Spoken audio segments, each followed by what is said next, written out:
Hello, everybody, and welcome to episode 3 of the OSW podcast, which is a bonus episode for February 2017. We'll talk about that in a second. My name is Zen, and I'm joined by the Patient Panda 6-pounder. New title every time. Love it. New title. How's it going, everybody? I just kind of made that one up at the end when I was just getting ready here. Anyways, if you don't know, this is normally our monthly podcast where we talk about games and other things that strike our fancy in an unorganized fashion. However, this is not that. This is a bonus episode where I tell the story of when I recently moved, which happened to be very hilarious. This episode is available to everyone, unlike our normal podcast episodes that are exclusive to our patrons. However, you can head over to patreon.com/OSWguild to support the channel, and all patrons will get access to the current OSW podcast and all previous episodes as well, with the minimum support tier being $1. Now, 6-pounder. Yes. I'm ready for this. I haven't even heard these stories, most of them at least. I have like a massive list of just notes that I took during this process because I realized about maybe a day into this process that I'm having things happen to me that would happen to someone in a movie. And I'm thinking by the end of this process, I'm like, this is a movie. This should be a movie. So I'm just going to tell the story naturally. Now there's some rules here. And the rules are that... What's the safe words then? There are no rules. That's the rule. Oh, there's no safe word? Feel free to interject whenever and talk and speak and just have a back and forth with me.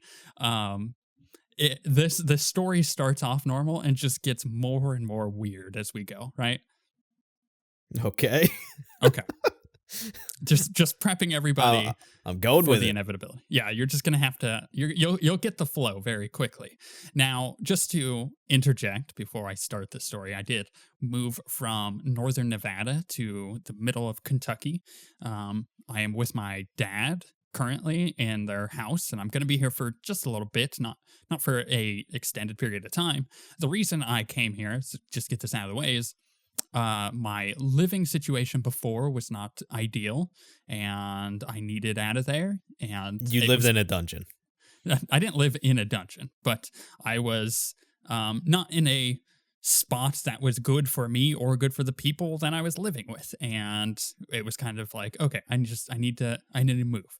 But I'm also in a situation where I mean, the YouTube channel is doing well, and Patreon is really helping support the YouTube channels. Thank you guys if you are a patron. And if you can't support us on Patreon, then don't, just keep watching videos because you're doing good. But the thing here is recently, after playing RPGs, the Star Wars RPG and our D&D game, I realized that I have a passion that I've had since I got out of high school. When I actually got out of high school, moved down to Florida, and went to Full Sail to get a degree in game design, and that didn't end up working out. There was a lot of stuff, the reason why I didn't. I'm not going into that story, but essentially I realized that I still have the passion for game design after playing these RPGs, and that's what I want to get a little bit back into in some form or fashion. So while I'm here, I'm essentially a lot closer to all the companies that I'm applying for, most of them at least, except for the ones out in California, but those are easy to get to from here. And I want to get a job in the games industry in some form or fashion, creating games, right? Okay. So that's the reason I'm out here. That's the spiel. Now, to the beginning of the story. This process happened over the course of a week, right? I got my tickets to fly out here. The idea was that I was going to pack my stuff, ship what I could, and fly out here. So what I decided to do was pack my life essentially into 2 big boxes. And that's not a lot. Like I've heard up to this part. Yeah, I have my computer, and that's it. Yeah, that's it. Right. But there's some other things. Like I've got, clothes, obviously. I got my RPG books. There's certain things that I want to take with me. It's like immediately everything else that I'm leaving behind, I can deal with at a future time. This move needed to happen, and I had my plane ticket, so I knew I was going. So I needed to ship this stuff, so I packed it into 2 big boxes, and I'm feeling kind of rushed into this entire process.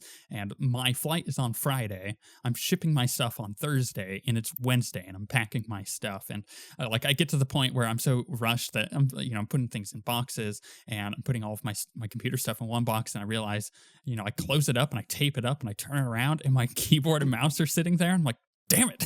Like, damn it. Like, now I always gotta open the forget box something. back up. Yeah. Then you put it back in the box, you tape it up, I'm going through this process. And eventually I get my stuff into 2 boxes. Eventually you get there. And I'm not a huge guy, right? You're 155. Dainty. I'm 6 foot, 155. I have like a 3 or 5% body fat index. Like I'm not an overweight person, and I'm not a super buff person, but I'm not, twiggy either. And you're kind of the same way. You're very similar build. No, I'm shorter. I'm a short Italian stocky. You are shorter. I have sausages for fingers. It's fine. I wasn't going to say it. So, these boxes, I'm thinking, if I can lift them, a delivery man can lift them, right? So I pick up the first one. Of course. No problem. Probably about 60 pounds. I'm like, okay, this is good enough. And I pick up the other one. I'm like, this is probably 70 pounds. It feels like it's kind of heavy, but I can pick it up. I can move it. And they're big boxes. So they're big and awkward. So it's kind of hard to move around, but I can lift them. I'm thinking this is perfect. So I hop onto the FedEx website, hop onto the UPS website.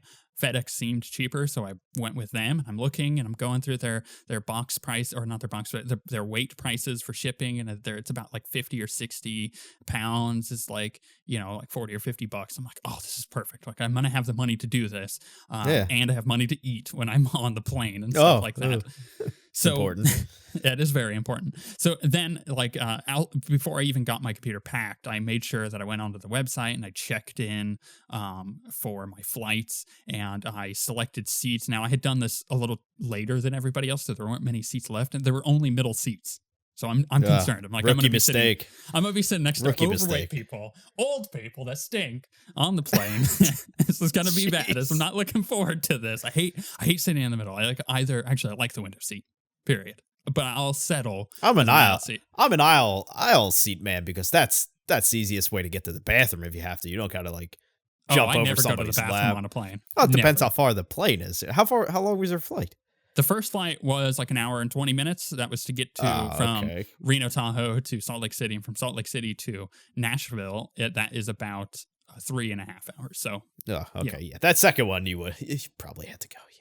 No, I always make sure I go before I get on a plane. If I need to, I hold it, right? I'm a man. I'll hold it.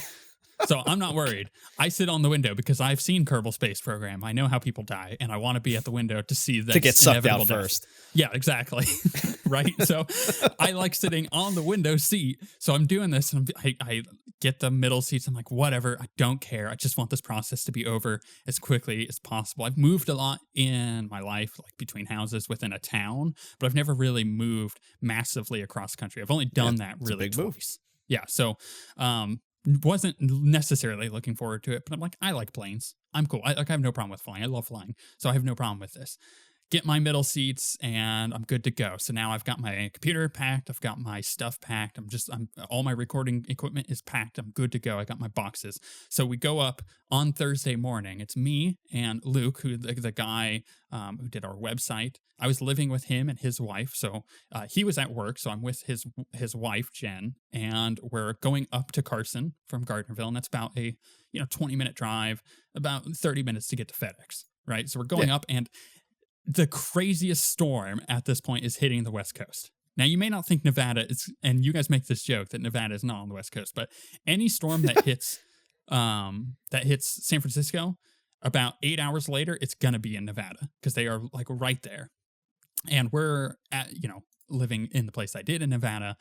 It snows. It snows a lot because you're next to Tahoe, and we get a lot of snow. But it had been pretty dry the past couple of years. Not a lot of rain, not a lot of snow. Well, this storm that was hitting was solving all of the drought problems California had, and it was just destroying Nevada to the point where massive flooding was happening. There was a couple nights before I left that we had to go into the backyard and dig trenches for the water to drain out of the backyard, into the street in the front yard because there's a slant to where their house is. Yeah.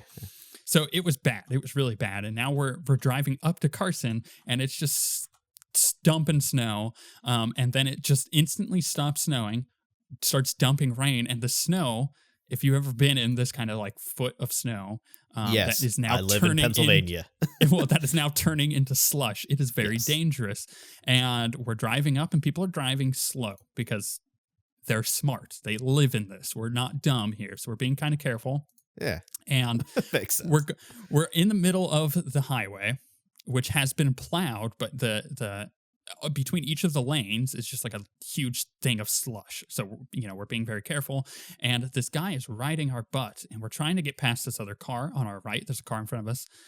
And once we get past the car on the right, and the car in front of us is going really slow, we wait until we have enough space, and we go into the right lane. We go forward, we wait until we have enough space, like a lot of space because we're being careful here. And then we move over into the left lane, and this guy who's been riding our butt just comes storming up behind us and just like passes us instantly. And just the moment he even has an inch, he's in our lane. And he's obviously like, the reason you can tell he's doing is road rage, that we're going slow. So he wants to cut us off. And why would anybody act like this in the snow? I don't know. I don't get this. Right. So this guy, you're just asking him to get destroyed. Yeah. This guy cuts in front of us and slush all over the front windshield. Now, I pride myself on a guy who doesn't necessarily jump at stuff, but me and Jen, we both like scream because it hits the windshield. We can't see a thing. This guy just cut in front of us, and there is a newborn baby in the back seat because they just had a baby. Oh, that's right. Yeah. So baby starts crying.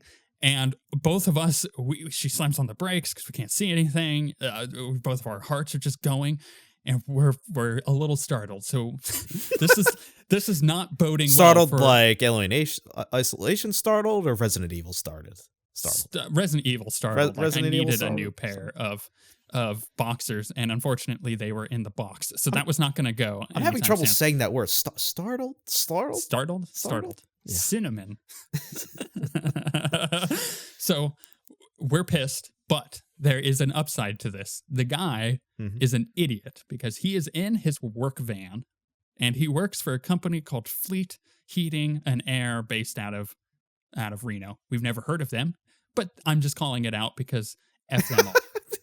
Okay. So as soon as the slush is cleared off of the windshield, she books it. And she's a scary driver on the best of days.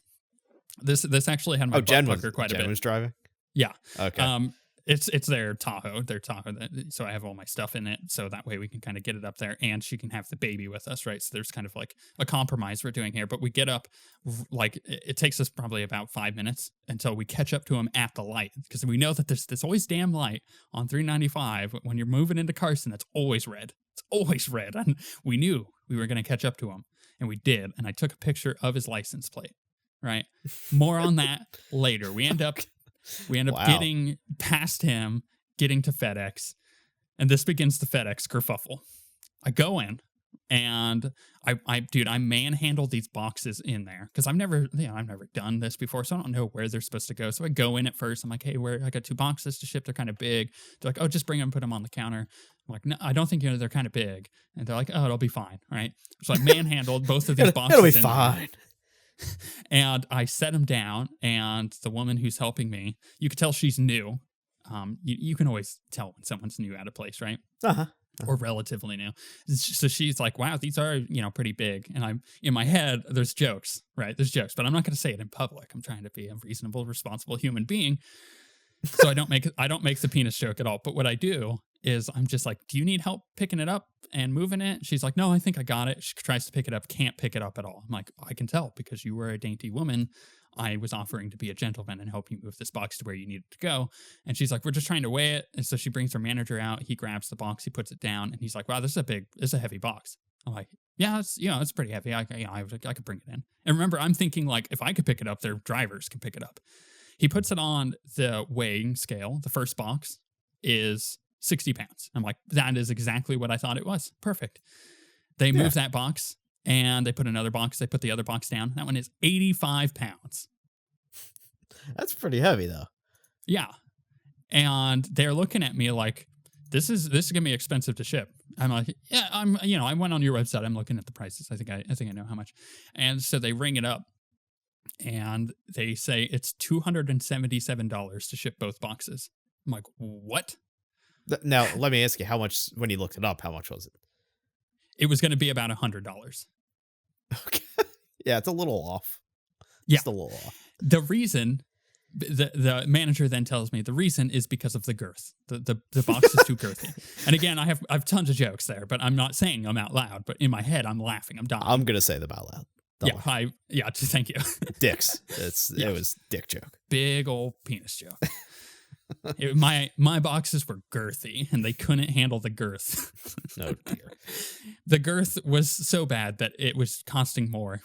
So essentially, I'm sitting here, and I'm like, well, I do not have $277 to be spending on shipping my stuff. Yeah. No. Like we just bought a $200 plane ticket. Like this is stretch it. Like I have max, and I told him, I was like, max, I have $140 to spend on this stuff. So let's try to figure something out. So we're going back and forth, and they are doing a very good job of trying to, give me solutions and everything.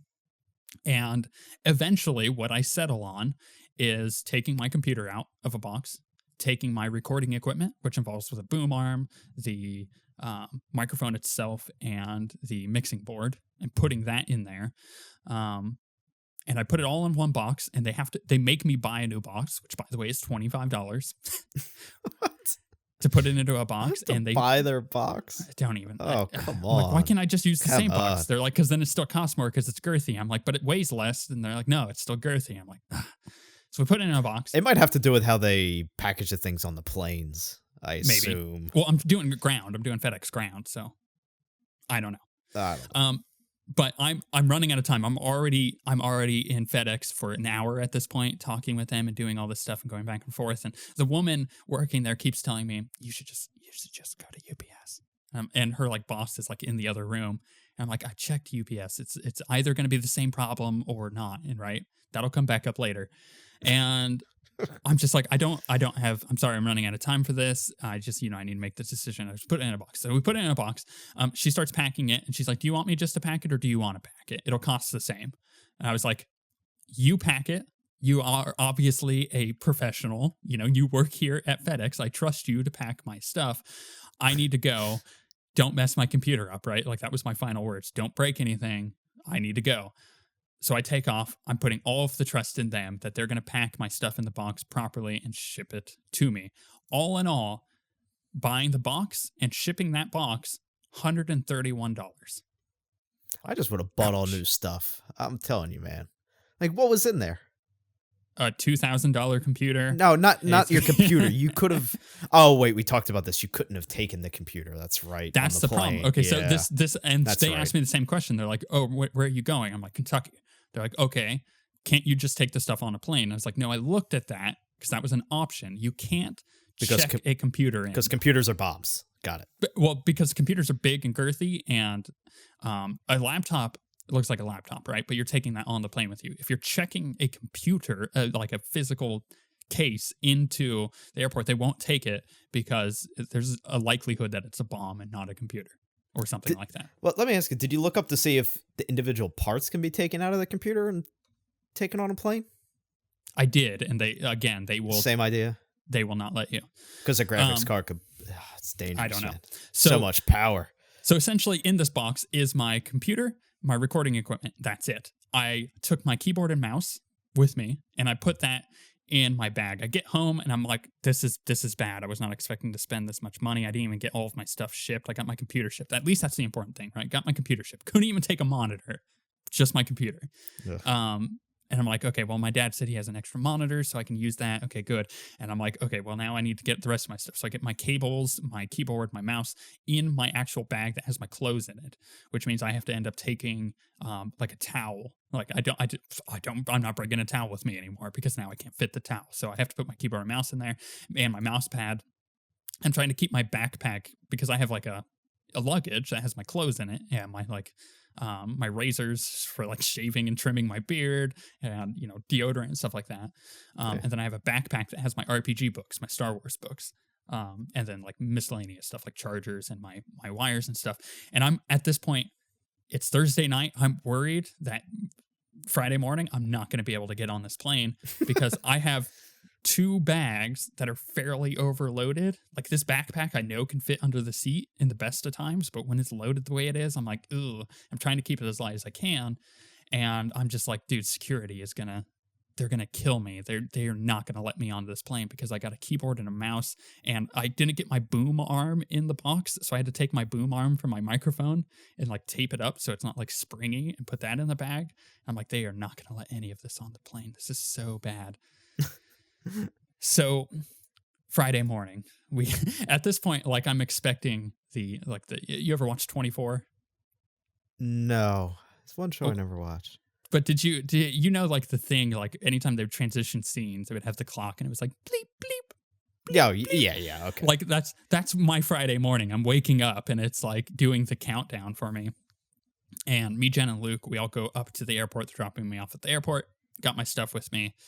Take a shower. You know, I'm really stressed out about getting through airport security. And I get there and easiest time I've ever had going through security. Like no joke. Never had it that quick and that painless. But what happened is like I walk up to security and I'm going, I get my ID out and everything. I'm like talking to this guy and he's like, okay, go ahead. And I'm putting my stuff on the little, like in the buckets to like go through the scanner before I like take off my shoes and my belt and like be dehumanized or whatever they do. I don't know. So I go through the scanner and the guy's like looking at me and he's like, okay, you're good. And I look over at the people who are at my stuff that's going through the scanner, X-ray, and I'm like, oh, gosh, they're gonna stop. I know they're gonna stop me. And I've rehearsed this speech in my head. I'm like, that's my keyboard and my mouse and a boom arm for a microphone. I do internet videos, not the ones that you were thinking of, not the dirty ones. I do stupid YouTube videos. Oh, by the way, this is all above board. It's just I'm shipping my like I have this whole thing, and I walk through the thing and I look over and my stuff comes out and they're like, thank you. I'm like, my God, I did it. We've done it. Things are looking up after yesterday. By the way, on the way up to Reno to get to the airport, Jen tells me that she got a hold of Fleet Heating and Air and had a very heated conversation with the woman there where she was just like, I can't believe he did this. This guy should not be. And I told her to say this kind of stuff. Like, this guy should not be working for you. He's going to cost you more money in the long run. He's a terrible driver. He's going to crash. One of those people. I told her because I was really pissed at this. Like, I don't get pissed at things. This I was really pissed at. And the woman hears the baby in the background crying because she was fussing. And goes, oh, you know what? I'm really concerned about that. So we're from the conversation they had, we're pretty sure this guy lost his job. And I'm like, damn right, because he should not be driving like that. And I felt good about that. Anyways, get through security. First thing I do, to the bathroom, right? Reno Tahoe Airport's not big, but it is big enough because you have people flying in to go skiing and stuff.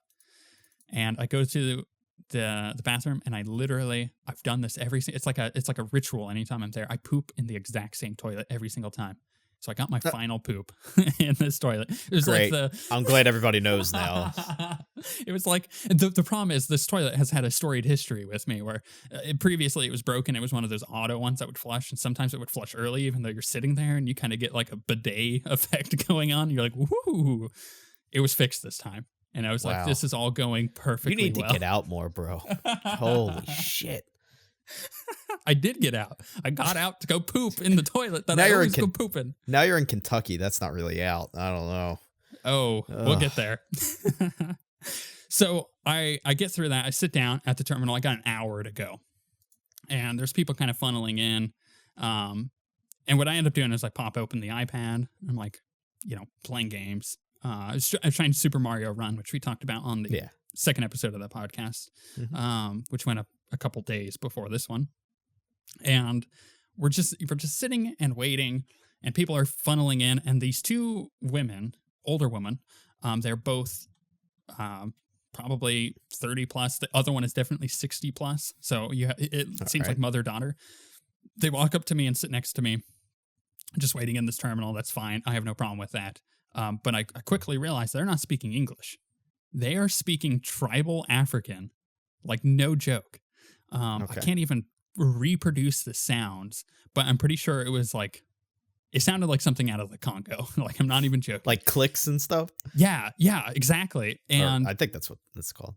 Yeah, it was like weird, like clicks and like pops. And I'm like, okay, either these people are trolling me or they're from Africa, which is really cool. But what are they doing in Northern Nevada? Like the whitest white place of whiteness. I don't understand. I was like, clearly they have family somewhere, even though there's like 2 people that are black that live in Nevada. Obviously, they're related to one of them. So wow. Holy hell. Like, I'm sorry, that's just how Nevada is, at least Northern Nevada. So it was odd, to say the least. And I have no problem with them sitting next to me. In fact, I'm fascinated. I'm like trying to listen to the language. I'm like, oh, this is actually a really beautiful language. But eventually, we start boarding. Now, at this point, remember, my bag is very packed. I'm worried. I'm worried that it is too full. That they will not let it on the plane because it won't fit in the overhead. And that I have this quote unquote carry-on that is a full other bag, right? Like for American Airlines, they specifically state you get 1 bag and 1 carry-on, but the carry-on they specify is like a briefcase. Yeah. Right. Or a laptop. It's got to fit under the seat. Yeah. I have like this massive backpack that we got from the that event down. That thing's great. Yeah, that'll down fit. in California. That fits. Yeah, it's a great backpack, but it's full. So I'm worried that they're not going to let me bring this on the plane. And we're sitting there waiting to board, and they keep calling out, "Hey, this is going to be a packed flight, so if you want to, you can check in your baggage, and it will totally waive the fee and everything." And I'm thinking, my bag has my keyboard and mouse. I can't let the people touch this because they're going to break my keyboard and mouse. Like, they're going to open up my bag and just break it. That's what I assume is going to happen. So I'm just determined. Like, this thing's not checking in. I'm not doing this. But they keep saying it. I'm like, are they talking to me? Because everybody else seems to have 1 bag, and I'm the only one here with 2 bags. You're the only schmuck with a giant bag. Yeah. I'm like, oh God, they're talking to me, aren't they? But no, I am not giving up. I am being stubborn about this. So we start boarding. I'm on the final list of boarding people just because I checked in late and everything, and I hate doing that. Rookie mistake. It was the timing of all this. Like, I was forced to. I know. And again, back to the beginning, I'm concerned. I'm like, I'm going to sit in a fucking middle seat, and I don't want to sit in a middle seat. I'm so frustrated about that, you know? I want to sit on the window. And I get in the plane, and I get to my row, and there's nobody in my row. 6-pounder, there's nobody in my row. I'm so excited. Really? Wow. I had that happen on the way back flight when we were in California. Did I tell you that? Yeah, there's nobody in my row. I was like sleeping sprawled out. Yeah, you're like, this is fantastic, right? Yeah. What airline did you fly when you flew back? I don't remember. Couldn't tell you. So I'm doing American Airlines both of these flights. And I'm sitting there, I sit down, and I'm like, this is fantastic. There's nobody here yet, but there's still people boarding. And I'm doing the long stare. You know, you're waiting. You're sitting in your seat in the middle. By the way, I found a place perfectly for my bag to fit up above, and I check my bag. It goes under the seats, no problem. I'm like, okay, beautiful. They're not going to harass me about this. And I'm watching people walk in the plane. They're doing the slow shuffle as they wait for people to sit down, you know. Boarding planes is so painful. I don't know why it's done like that. I don't know either. It's so stupid. But they're like shuffling in, and then they all stop because they're waiting for someone, and the dude just like stares at you and stuff. You should goddamn load the back of the plane first. I don't understand why they load the front and go I don't back. know either. It's so stupid. I don't know either, but that's the way they're doing it. No, that's a good interjection. Thank you, because you're venting my own frustrations here. Yeah. And I'm sitting there and I'm waiting, and I'm like, there are plenty of people still loading on. One of these people are going to at least be sitting next to me. There's no way I'm getting a full row. And I look over across the row, and there's an old guy, probably in his 50s, and he's in this exact same position. He's sitting in the middle, and we're both looking at each other like, one of these buttheads is going to sit down next to us, and we're going to be really frustrated about this. So everybody walks by, and I'm looking up ahead. I don't see anybody. It goes a minute. I'm like, okay. Pilot comes on and says, okay, everybody's boarded. We're going to be getting on the runway as quickly as possible. I'm like, oh, thank God. Me and this guy, we look at each other. I swear we had a moment. Our eyes connected. It was like a romantic moment where we were just like, and both of us kind of do like the fist bump. Like, I can't believe, yes, we got this plane is packed. This plane is packed, and somehow we both got the row that has nobody else in it. Dude, everybody else on the plane is giving you dirty looks, except for the two I'm schmucks. feeling it. Trust me, the people behind feeling me, I heat. heard them say something. Feeling the heat. But it feels good.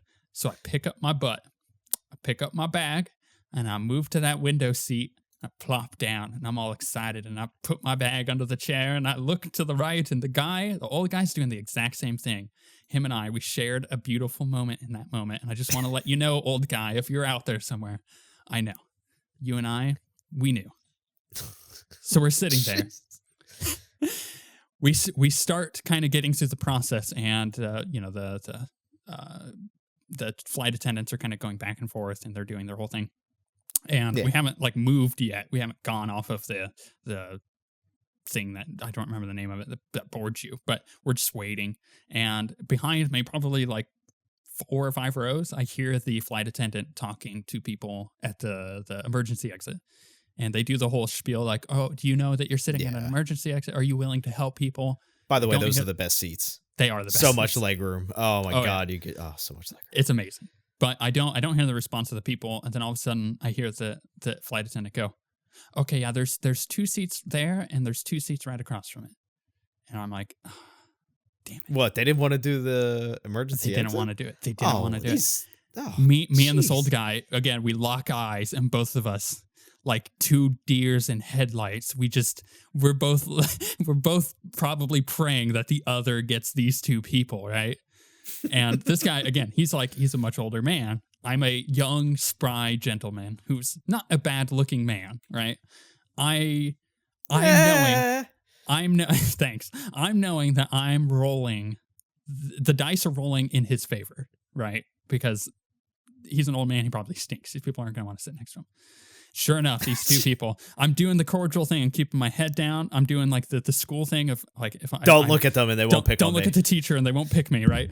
As I punch my microphone and I'm sitting there. I'm waiting, and I'm looking down at my bag, and I'm looking at the peripheral vision, and they both turn to me, and they both start getting in the aisle. And I'm like, damn it. They chose me. Wait, over they both him. went to the same place? They both went because they were together. Because guess who the people were? Six Thunder, guess who they were? The same people from the same 2 African tribal people. I wonder why they just didn't pick the 2 aisle seats. It's weird. I wouldn't have done that. I mean, I would have done that, is what I mean. Because clearly they were family, and family is not to be broken. Screw that. Wait. But you had moved to the window seat. Did you have to move back to the middle, or no, did they just? They just took the middle and the aisle. But I'm like, oh, thank God! At least I have the window. But at least they didn't bitch about not. As soon as they sit down, I lean forward and I look across the aisle at the old guy, and he's smiling, and I just shake my head as these 2 women start talking in a language I do not understand. So we get going, we take off, and there's this beautiful moment where, because the storm has been rolling in, remember the storm from the beginning of the story? It's been rolling in, and we break the clouds, and it's just gorgeous. It's just cloud cover. There's not land sight anywhere looking out of my window. And then I had this moment, this philosophical moment in my head where I'm going, I just left all of the weight that I had living in the place that I did behind. And man, did that feel good. Good feeling, man. It was really good feeling. And I was like, okay, we're onwards to new journeys. I'm having this really reflectionary moment. And I wait for because this isn't going to be a long flight. It's an hour, right? So I'm not expecting anything crazy to happen. I bust out the iPad. I start listening to Mr. Wives, which is a great band. I would highly suggest them. And I know that the drink service is coming. I'm like, I need a coffee. I am dying here. I've been up since 6 a.m. It is currently 10 a.m. I need a coffee. So, yeah, the woman comes by. I get a coffee. She asks, oh, do you want pretzels or cookies? And I'm going, oh, you don't understand. I got a coffee. I am getting cookies, right? I'm going to dip these cookies in my coffee. I'm gonna dip the hell out of these cookies. I am floating on cloud 9 in a literal sense right now. I'm feeling real good. Even though these 2 women are sitting next to me, I'm feeling real good because they don't understand me. I don't understand them. There's no conversation that's going to be happening. They probably understand me. I get coffee, start dipping. Oh, I'm enjoying it. I'm done. Finish it up. And I start, listening to more music. And I'm like, okay. And then we're getting to that last 10% of the flight where you can feel the plane start to slow down. So I take my earbuds out, put the iPad away, but it's still in front of me, and I can hear them talking. I can hear two women talking, and they keep the younger one keeps pointing at me, and she's sitting right next to me, but she keeps kind of pointing at my stuff, like my iPad and stuff. And it is very clear that these two women are talking about me. And they're just like straight up talking about me next to me in a language I don't understand. And I'm not gonna like look at them and be like, "Excuse me," you know. I'm just gonna let them continue on, and I just assume, right? And it's terrible for this to pop in my head, but I just assume that they're like, "Oh, these self-entitled Americans with all their gizmos, like they have no idea what it's like." This is why Americans are fat. Yeah. So we land. Jesus, in the Congo. Wow, we're talking like blood diamonds now. How did we get on this? I don't know. This is where it's gone, Six. So we land. I get out my phone. I send my dad the obligatory "I'm not dead" text. I've got 2 hours before my next, or it's like 2.5 hours, 2 hours and 45 minutes before my next plane even starts boarding. And I get out, and we're in Salt Lake, which is where you and I landed when we went from California to Salt Lake, and you were getting on a different flight. And we were going to Northern Nevada. So that was where we left you. So you've been to Salt Lake, even though it was only there for like a minute. You left the plane and then you were boarding. I got on another plane. Yeah. But I'm in Salt Lake, and I get out, and of course it's like midday. So this entire terminal is just so busy, just packed with people. So I kind of shimmy my way past everybody, and I find a spot that's pretty much in the way, and people are having to like split the Red Sea between me, because I have no idea where.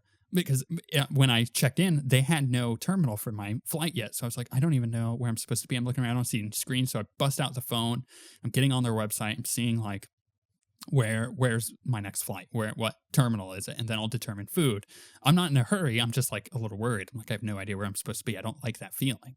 I like knowing things ahead of time. I like getting places early, right? So I'm sitting there. After about 5 minutes, I finally connect to their Wi-Fi because I was having issues, like splitting the sea of people. And I see that I am, my next flight is at the terminal C04. So it's at C4. And I'm like, okay. And I look up, I'm like, where am I? And the terminal I just got out of, C3. So I turn around and I'm like, oh, it's literally right. I'm standing in front of it. You're like, standing. Oh, okay, there. cool. Perfect. So now it's time for food. I'm hungry. I had a coffee and cookies. I haven't had breakfast. I'm hungry. I need to find food. That was my one thing. It's like I need to find food immediately. Now you're gonna spend $20 for a bagel with butter. Exactly. So I go. I'm walking up and down. I've been to Salt Lake before, and they have the way it's kind of like an asterisk. The way it feels, where like their terminals come out of spoked. Okay. Yeah. So I'm kind of like going down each one. And each of these are for different airlines and stuff, but I'm trying to find because again, I have 2 hours and 45 minutes trying to find food that looked appetizing. Couldn't find anything. It was one of those situations where I haven't eaten, so therefore I'm not hungry. Have you ever had that? No? Well, like I haven't eaten, and I'm like, I don't feel like I am hungry, but I don't feel like eating anything. It was like a weird feeling. Eventually, I found a place that was literally right next to my terminal, right next to C4. That was like it was like a health place, and I was like, I saw a parfait, and I was like, damn it, that looks so good. I'm gonna get a parfait. And so I go in, I buy the parfait, get my spoon, I go sit down right at my terminal. There's like a good 5 or 6 people there too, and they're all kind of doing the same thing. Looks like they're eating lunch. Looks like they're preparing to get on this long flight with me. And I bust out the spoon and I start eating this parfait. I love parfaits. Ain't nobody say, hell no, I don't love no parfait, right? Like parfaits are great. Okay. I start eating this thing, and it takes me a second, and I'm going, this is the thickest yogurt I've ever had in my life. And I try swallowing, and it's like the hardest thing. And I'm like, gosh. Was it expired? No, it was delicious, but it was so dense. And I'm like, what the heck is going on? It's like brick mortar. I'm like having to take the smallest bites of all time. And like this guy across from me is looking at me, and he sees me trying to stir like you're autistic or something. Yeah. He sees me trying to stir this thing, and it's just not moving. Does this child need an adult? No, my spoon is like bending when I'm trying to stir it, and this guy's giving me a look like that thing might be expired, bro. You're gonna die in front of me, and I'm gonna take my phone out and film it. And I'm just like eating through this thing, and I'm really stomaching it. It's delicious, but it's hard to eat because it's so dense. So luckily I also bought a thing of water and I'm just like chugging it just to kind of like get a little bit of moisture in this yogurt. But eventually I do finally eat it, and I'm sitting there watching YouTube videos, watching Kind of Funny. I love Kind of Funny, guys. And, I'm just watching like recent episodes that I hadn't caught up on. And the 2 hours go by super quick, and we're getting to the point where we're about to board, and these two old ladies sit in front of me, probably about 40 and 50, I would say, and they're talking about their daughters, and I swear they sound like they're from California. And I've lived in California most of my life, so I can say this kind of thing. But they have that whole like Valley Girl, like, oh my God. Yeah, no, she totally went out with her boyfriend the other night, and then they didn't come back until after curfew. And I was like, you got to go home on curfew, or you got to text me or something. So I grounded her, and then they broke up. And I'm like, oh my gosh, I cannot listen to these women anymore. That's when I proceeded to go to the bathroom beforehand, because I don't go on planes. And I'm standing there waiting for everybody to get on. I know I'm boarding in the last thing, but I'm like ready to be the first of the last people to board. I'm standing there with my bags and everything. Finally, we get through, I get boarded, I sit on the plane, and now here's the moment of truth. Who am I going to sit next to on this plane, right? Doing the slow shuffle. This plane is going to be packed. There is no seats available here. And it's a way nicer plane than the previous one, right? Because it's obviously a longer flight, and that's just something that they do. They usually put the better planes on longer flights. Yeah. And I'm sitting there and I'm shuffling through, and I'm going, oh God, who am I going to sit next to? It's going to be two old fat guys, isn't it? This is my life right now. Like, I was floating on cloud 9, even with people I can't understand, but this is going to be the bad one. And it's going to be for 3.5 hours, and it's going to be the worst. And I come up to where my seat is, and there's a really cute girl sitting on the aisle my age. And I'm pretty good with ages, and I could definitely tell she's around my age. And I'm going, oh, score, because I'm sitting next to her, right? And I sit down, and I'm like, oh, that's my seat. And I make her jump because she didn't realize. And she's like, oh, I'm sorry. We do the whole shuffle thing where I put my bag up above, and she gets out of the seat, and I get in and I sit down. And so both of us are sitting there, and her dad is sitting across from her in the other aisle. And her dad is probably late 40s. But he looks like one of those guys that is fun to be around. And I'm already getting this vibe because they're like, this plane has TV screens on the seats where the other one didn't. And he's kind of determining like, oh, can I watch a movie? And he's like talking to her, and she was having none of him. And you could tell that she was being embarrassed by him to some degree, or at least had been. And she's one of those daughters, because he's like, he's like, hey, and I'm not going to call her attractive woman, because it's demeaning. So we'll call her Felicity, because that's what Day 9 would do. And that's what I always ask myself, what would Day 9 do? So he leans over and he goes, Felicity. And she's like, what, Dad? And he goes, where do you think you plug in headphones to watch a movie? And like the headphone thing is like right there. And I could tell he's being facetious. I could tell he is. And I smile at him, and he smiles at me, and he knows in that moment, I'm with him on this. Whatever happens, I'm with him on this. And she goes, where do you think, Dad? How about the only place you can plug it in? And I'm like, I am definitely on board with Team Dad right now, Felicity. She seems a little catty. Okay, I'm not ready for this. But both of her and I start doing the same look I had in the other plane, looking down, waiting, watching for someone who's going to be sitting next to me, right? Who is going to be stuck in our aisle with these people. And this, an old man with like a breather, with oxygen comes by, and both her and I, you could tell both of us are uncomfortable. We're like, oh God, no, not him, not him, not him, not him. And he walks by, and we're like, oh, thank God. Both of us dodged a bullet. Yeah, exactly. About an older woman, 40s or 50s, comes in. Oh, that's my seat. And I'm like, okay, I can handle this. I'm sitting between a respectable woman who looks like a businesswoman, probably going out to see her grandchildren or something like that. And I'm sitting next to an attractive young woman who's around the same age as me, probably gets me, right? So we both get up, we let the old woman in, and we sit down. And I'm like, I need some kind of rapport with these women, because otherwise they're going to think I'm just a skinny, weird creeper with my iPad and beard. And it's not going to work well if I don't earn a rapport. And the perfect thing happens. A guy about 4 or 5 aisles up ahead of us starts trying to turn on the light. And this old man doesn't understand that he's hitting the wrong button. He keeps hitting the call for the assistance. Air conditioner? No, he keeps hitting the call for assistance. He keeps going, boop, boop, boop, boop, and he's not understanding. And his kid, you can tell because of the younger arms, is trying to like, no, it's that button, Dad, but he can't reach it because his child is so... So this thing is just constantly going off for like 45 seconds. And it's at this point that all three of us look at each other and we all share a laugh. And I'm like, I did it. I earned the rapport of these amazing women.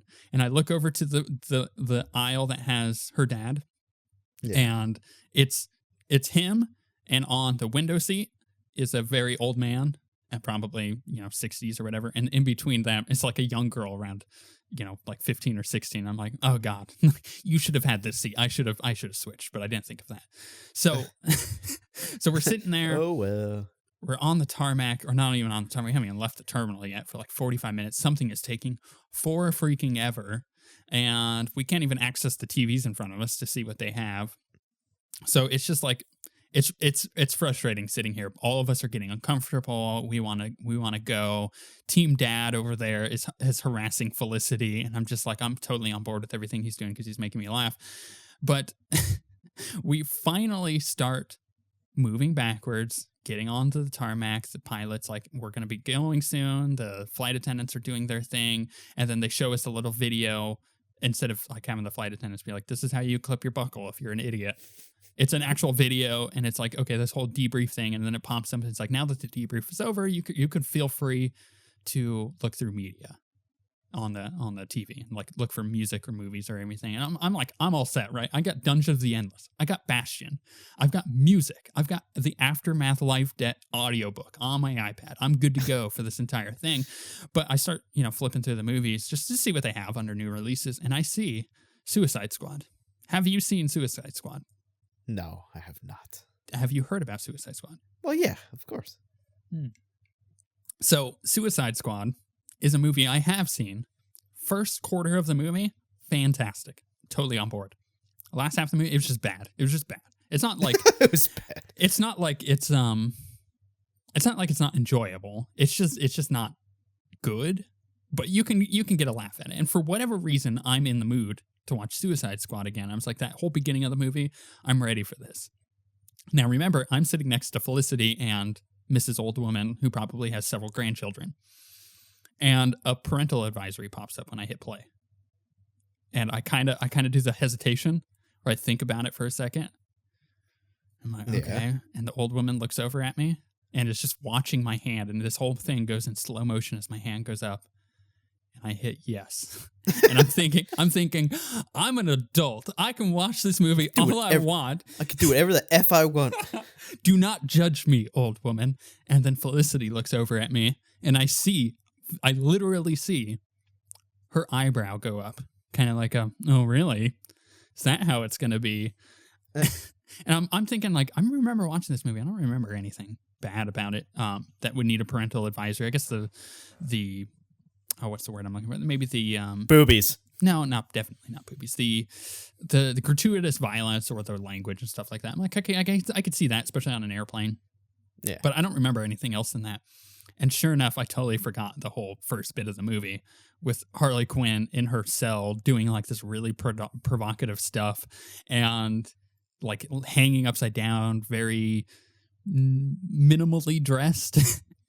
And I get to that scene and I remember and I'm thinking, oh no. And as soon as it starts happening, the old woman looks over and her mouth goes agape. She cannot believe I am watching this in front of her. God. My God.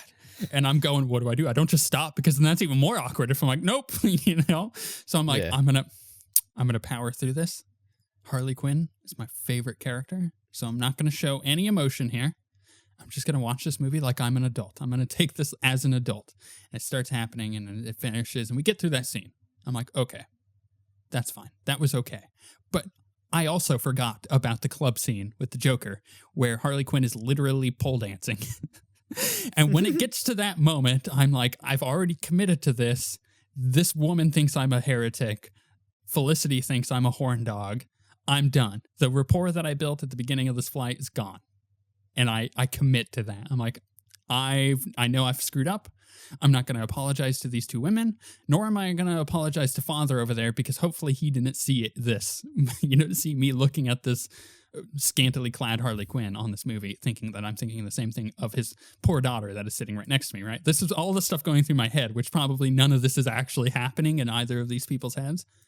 But that's what I'm assuming is happening. Okay. So then, attractive woman, Felicity, is browsing her own movies. And I'm just like continuing to watch the movie. I'm like, okay, whatever. She's browsing a movie and she finds a movie and she starts it. She immediately pauses it. I'm going, what the hell is she doing? She's trying to send a message. What is she doing? And it goes on for like 10, 15 minutes. Nothing. We've taken off. We're gaining altitude. I'm like, what the hell is she doing? Now I'm not focused on my movie. I'm focused on why she's not watching her movie and why she just paused it. All of a sudden, seatbelt light goes off. And it dawns on me. I'm like, oh, she doesn't have headphones. Oh, thank God. Okay, this wasn't like a weird thing. So she immediately, as soon as the seatbelt light gets off, she jumps up. She opens the overhead. She pulls out her bag. She pulls out some like Beats. She closes the overhead. She sits back down immediately. She plugs in the headphones. I'm going, oh, thank God. Okay, it wasn't a weird thing. She doesn't push play. The whole time? It just sits there with her headphones plugged into the TV. The movie on pause. No, this goes on for like maybe 45 minutes of her just sitting there. What's the point? And she's just on her, I don't know, she's just on her phone. Like, and I tried to get a look of what she was doing, and she was like playing like a word game or something. And I couldn't get a good look because like the screen glare. And I'm like, what the hell is she doing? And her dad starts a movie in the middle of all this. And he's over there doing the whole thing. He's got headphones on and he's cracking up. He is like laughing very hard and way too loud. But he doesn't understand he's doing that because he's got headphones on. She's obviously embarrassed by all of this. She starts putting her legs up and she's like tucked up in like a ball. And the shame, you can see the shame upon her. And I just want to be like, no, it's okay. Your dad is cool. Don't worry about it. He's not embarrassing you. If anything, he's embarrassing himself, and that's hilarious. But that's not anything. It's not like anybody knows you're related. No, because at this point, I'm so focused on why the hell she doesn't have her headphones in. They're plugged in, and she has her movie on pause. She's just on her phone. I'm like, what is going on here? I'm so confused. And it's at this point that I'm enjoying my movie. I'm doing my thing. I may be focused on other things, but I'm still enjoying my movie. When suddenly I have to change my underwear because holy crap, the loudest noise of all time happens because the flight attendant, they do their little like, we're going to start serving drinks in 10 minutes kind of thing, right? Yeah. But I'm over here and my movie's like this loud. I'm just enjoying it. It's at this volume. I'm like, oh, this is great. and then all of a sudden, hello, ladies and gentlemen, we're going to be boarding. Into your headphones. I'm just like, oh God. And so I jump and nobody else around me has their headphones in. So they look at me like I'm a crazy person when she starts talking, but they don't understand that through my headphones is this woman's voice that is 300 times more powerful than my movie. It's at that point that I'm just like, no, I am done with this. I pause the movie. I unplug my headphones immediately. And I'm a person who really likes to protect my ears. As a musician, as a drummer, I like to protect my ears. Yeah, of course. So I unplug it. I'm like, I'm done with that. I turn off my movie. I'm like, okay, that was it. Hopefully they understand. Probably they don't. That what just happened. And I'm sitting here. The drinks come, and Felicity, she doesn't want anything. I'm like, no, that's a shame. Because I was hoping to enjoy a coffee with this person. Maybe they wanted a coffee. Oh, dear. Old woman wants a water, and I get a coffee. And I'm like, this is my second coffee today. It's my third coffee today because I had one when I woke up, and I'm feeling pretty good about this. And I go, I want cookies because I know, once again, I am going to be dipping this cookies. Old woman gets cookies and a water. We get our stuff. I pull out the cookies. She thinks I'm about to take a bite because she just took a bite. I dip my cookie in my coffee. And I just imagine this all went slow motion for her as I dipped it in, and I raised it up and I took a bite. And I just did like the whole, it's delicious. Because I did this earlier. I was looking forward to it. And I look over at her and she just looks like instant regret. Like, why didn't I get a coffee? Why did I get cookies and water? That was the worst idea ever. But I finished this. And this is when things start getting interesting is I finish. The lady comes back around, we give her the trash, and I pull out the iPad, and I'm like, I kind of want to listen to music. So in my haste, I decide to listen to Doom, because Doom is a fantastic soundtrack, right? Yeah. I've said this before. Oh, yeah. Is it? Pop open Doom, start listening to it. But the problem is there's certain tracks on there that I like more than others. So I start skipping around. But because I have the iPad open in front of me, but I have it locked, right? I have the screen locked, and then I have to hit the home button. Then it pops up, but it shows what I'm listening to. And the cover art for Doom pops up across my entire screen, and it's like demons and stuff. So now this old woman who already thinks that I was watching a inappropriate movie, then Felicity, who thinks I'm probably a horn dog, looks down. They both look down at my iPad and see demons. They see demons. I'm like, oh no, I've made a mistake. And I'm like, okay, but I really want to listen to BFG Division, which is the best song on there. So I listen to it while this demon is just like on my iPad, and I keep hitting the lock button, and it's not going away. It's just not locking. And I'm lock. Well, I'm committed to this too. So then I'm like, I get through the song, and I'm like, this old woman looks so horrified because she's just sitting there and she's been staring at my iPad. So I go and I switch, and I do this very obviously. I close out of Doom and I go back to Mr. Wives. But the problem is, I'm thinking in my head, oh, they'll think I'm listening to, now he's listening to real music, whatever that was before. Maybe it was just a fluke. But the problem is the Mr. Wives album art, it looks like something out of a drug trip.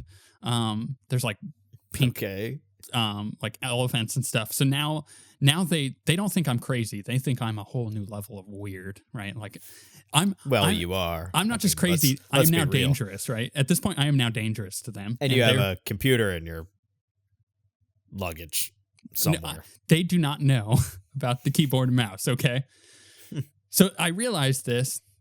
They think I'm a delinquent, whatever. I'm just like, okay, whatever. I'm regretting all of this. Let's switch it up. So I end up switching to playing Dungeon of the Endless, which is a game I haven't played on the iPad in a while. So I don't remember the controls of it. I'm trying to like figure them out, and we're going through. And I look up, and the guy in front of me on the aisle is watching Veep, which is a HBO show. I've never watched it, but it looked really good. So I'm like kind of focused on what he's doing. And then a kid a few rows up on the other side of the plane is watching The Flash, and they're both in my visual. So I'm like looking at what they're doing. I'm watching their stuff, which is sometimes what you do when other people are watching movies on a plane. Yeah. And I'm like, okay, I can handle this. So I start playing some Dungeon of the Endless. I get to like the third level, and I die because something bullcrap happened, which is something that happens in roguelike. So I'm like, I'm okay with that. So I close it, turn off the iPad, put the iPad away, and I'm just sitting there. And this is about 2 hours into the flight. And by the way, her movie has been paused this entire time. I'm sitting there and I'm watching this guy's show, Veep, and I'm watching The Flash. And it's great because I've seen all the episodes of The Flash, so I know what's happening in the episode. I don't need to listen to it. I'm just like, oh yeah, that was a really good scene and stuff like that. And I know what they're saying because I've seen the episodes. But when it ends up happening, this woman, Felicity, she starts watching the movie. She finally hits play. Finally. What the hell was up with that? Like, that was the weirdest thing. And then old woman pulls out her iPad and starts watching like TV shows. I don't know what she was watching. It was like the Hallmark Channel on her iPad. Not even joking, right? Okay. Then, throughout all of this, about a minute into his daughter's movie, Mr. Dad starts, and I can tell he's purposely doing that. He starts nudging her and pointing at his screen like, oh, hey, look who it is. And she keeps, and the first couple times, this happens probably within like a 20-minute period. The first couple times, she's just like, oh my gosh, Dad, like, stop it. Oh my God. Oh my gosh, I'm trying to enjoy my movie. I have no idea what the heck she's watching. And then eventually, she just like outbursts at him. He does it again. She goes, stop it, Dad. You're embarrassing me. And he kind of like reels back and it's like, whoa, I wasn't expecting that. And I kind of like give him the big eyes, and he looks at me and I look at him, and we have this moment, kind of like the old guy on the first plane. And we both understand each other. And she turns in all of this. She turns around and she stares at me, just like right in my face. And I'm like, what? Like, what? I didn't do anything. Like, I'm stunned. I'm like, why is she staring at me? So I look down at nothing because I have my iPad away, and I look like a shamed dog at this point. I'm just like, what the hell is even going on here? So the last bit of the flight happens. She's watching a movie. Old woman's watching a movie. Dad is watching a movie. People in front of me, the guy who was watching Veep switched to Suicide Squad. The last half. I don't know why. And I'm like, perfect. I get to finish my movie because that's about where yeah. So I'm watching that. I'm enjoying that. I'm also watching The Flash at the same time, but I'm sitting there And I pull out the iPad and I just start listening to music for like the last hour. But I realize, and this is something that you may have encountered, that there's nothing more uncomfortable than realizing that other people may be like very aware that you're just sitting there. So I'm like looking around, kind of. Dude, not at all. I don't give a crap what anybody thinks. I'm so, because at this point I have not made a good impression on these ladies. I'm just like so distraught that I've caused a bad impression on them. They don't know me. You know, I make stupid internet videos, but if I told them that, it would be even worse. So I'm just sitting there, not having a conversation, staring at this guy's screen in front of me. And these two women probably think I'm super awkward just sitting in between them.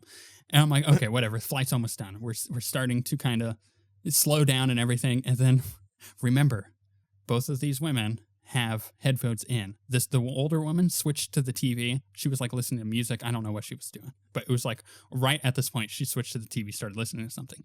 And it was not a minute later that we're starting to descend, and you get the, hello, everybody, we're beginning to start our descent. And both of these women jump and screech, and so does Dad, right? Headphones out. They are both like, what the hell? And I get the biggest grin on my face because all three guys in front of me do the exact same thing. And I'm like, my God, I'm not crazy. It was loud. And they all kind of like look around like, did anybody see that? And I'm just keeping a straight face. I'm just looking forward at this point. I'm like, you son of a bitches. I got you. You did it again. It wasn't just me, okay? I feel good about that. Now they're probably reflecting on the beginning of the flight when that happened to me. And they're like, oh, God, that's what happened.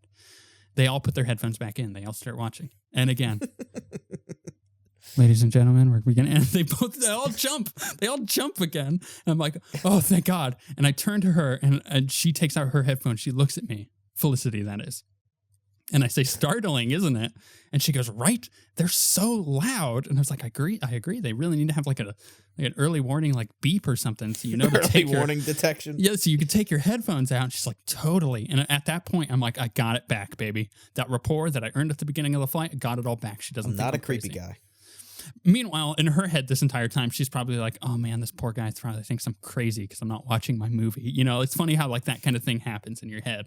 I don't know what happened. But we taxi to the terminal and Dad gets up, starts harassing daughter. She's doing the whole stop it, Dad. And I'm just like having a good time. I'm like, I've done it. I've made it to Nashville. I know I have about an hour drive to get to where my dad's house is, but he's picking me up. So I leave, I get my stuff together. I go outside. It's really kind of actually nice outside. I get into their car. They're just waiting for me at luggage pickup outside, which is great. And I am starving because I have had a cement parfait. Cookies. I have had a cement parfait. That's really the only substantial thing I've had all day. So my dad was like, well, we can find something on the way. It's about an hour to get to the town. So I'm like, okay, perfect. We find a DQ. It is currently 10:51. I wrote this down. It was 10:51. We look at their sign, closes at 11. I'm going, no, I do not want to be this guy. I do not want to go in there, but I would never do that. I am so That's how you hungry. get spit in your burgers. I know. I'm like, oh God, no. I've lived on the West Coast.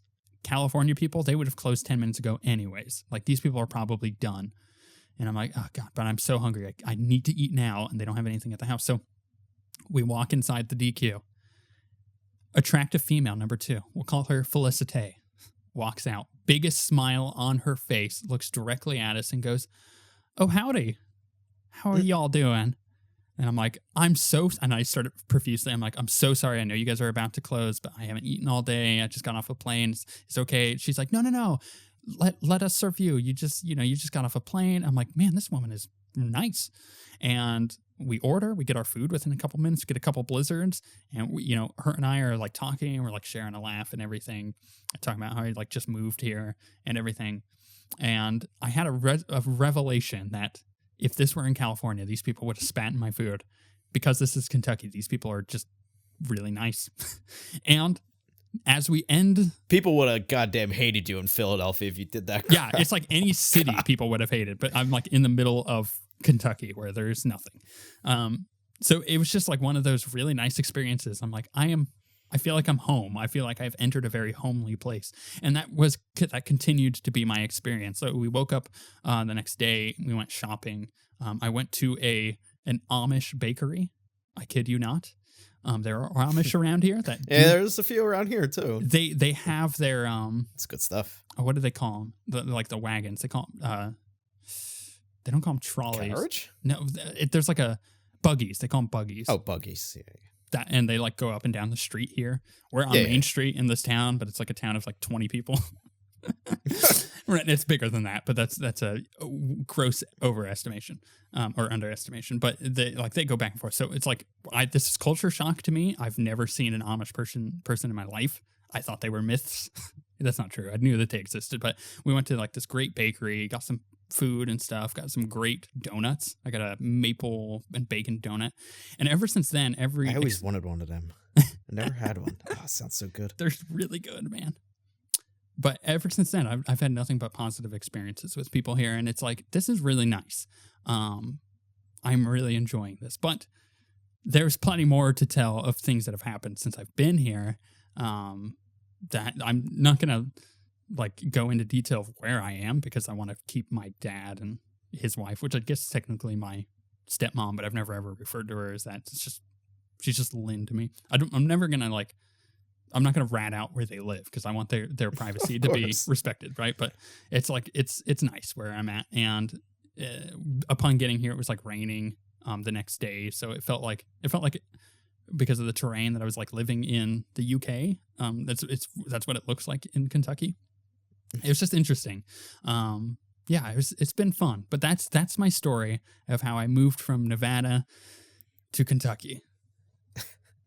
God, you might never get on a plane again.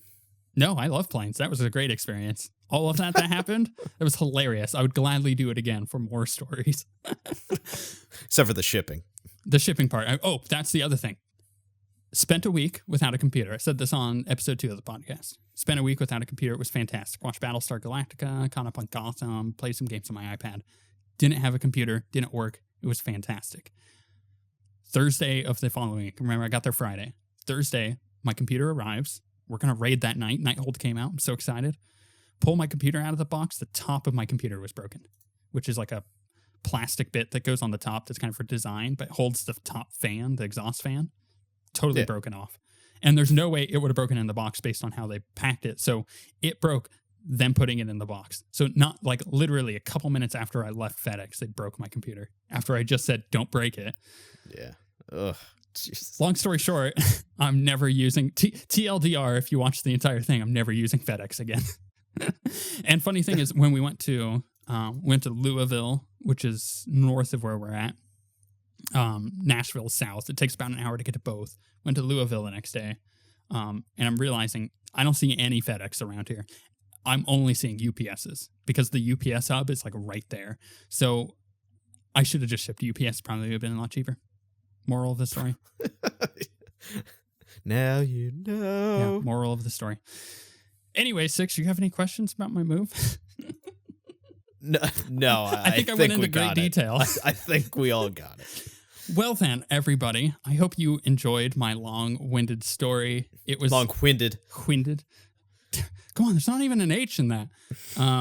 It was fun. It was exciting. There's some weird things that happened. I just felt like I needed to tell that story because I wrote it all down. I was like, there's some ridiculous things going on in my head right now. But I enjoyed it. And where I'm at now is really good. A lot better than your dungeon. What's that looked like the cellar in Resident Evil 7. Story for another time. Watch Resident Evil. I might put those pictures in. If you want to support us and watch other episodes of the podcast, you can head over to patreon.com/OSWguild.